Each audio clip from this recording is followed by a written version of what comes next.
Hey, everybody. Welcome to Genesis Business Strategist. We're going to talk about how to attract and keep more clients.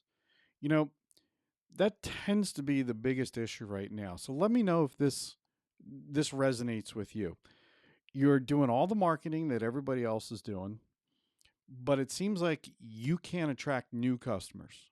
Or all the marketing you're doing is landing everywhere and your own customers don't seem to be buying from you. Does that sound familiar? Because I know for me, when I ran my business, that was very familiar. So let me talk a little bit. I'm just going to go on a little bit of a tangent here and it'll make sense. So please stick with me. When pumpkin growers grow colossal pumpkins, what they do is they select a certain seed. They don't just run down to the garden center, Lowe's, Home Depot, or whatever, grab some seed, throw it out across the field, and hope for the best. If they want to grow just standard pumpkins that, come Halloween, every kid goes out with classes and gets on a hayride, runs out and says, "Hey, mommy, mommy, mommy, I want that one." If you're doing that, you can get regular pumpkin seeds. But if you want to grow a colossal pumpkin, if you want to grow one that's like 5, 7, 900 pounds, there are some certain things you need to do. You need to select the right seed, right? That's the first thing. When you plant that seed, you need to water it consistently, not just once or twice a day, but it's got to be consistent, pointed water to that particular plant. And you need to prune off the pumpkins that are not going to give you that colossal pumpkin.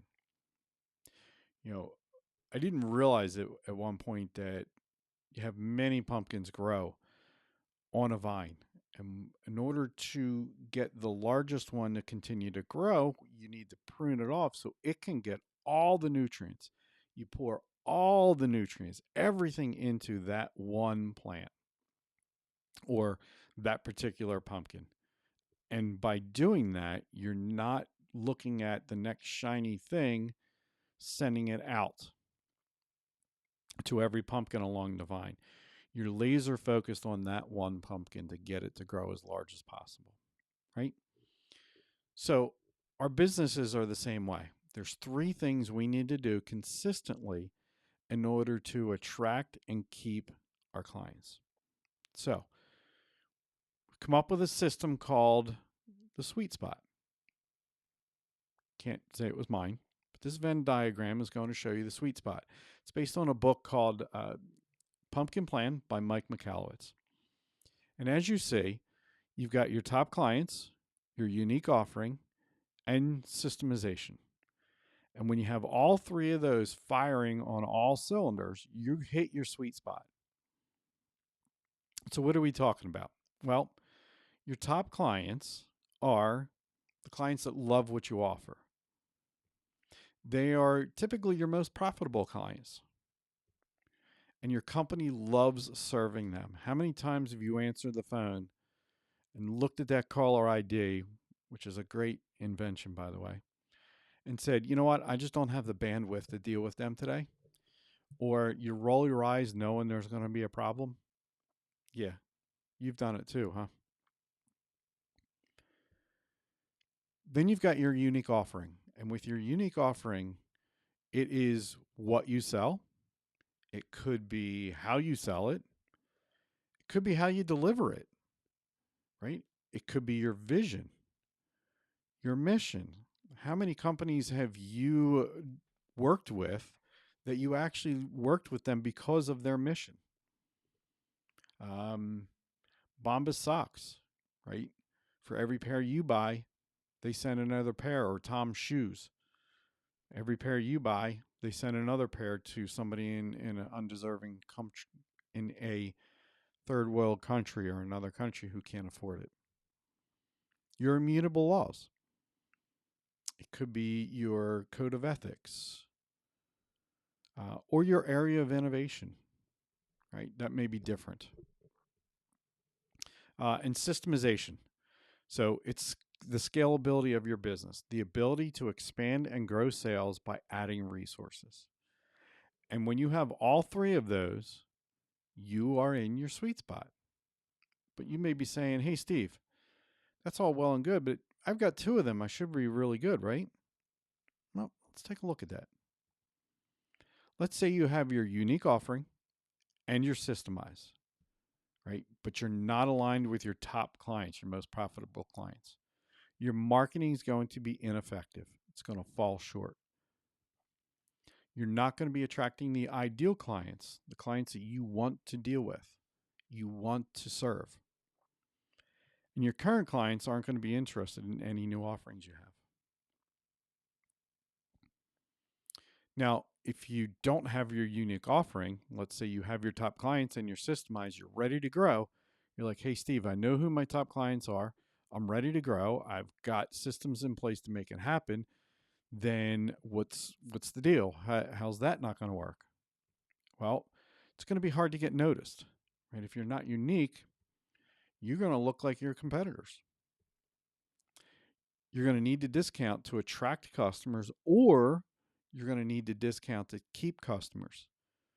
How often do you have to reduce your price to get your current customers to stay with you and not move along to somebody else? That's something you got to ask yourself.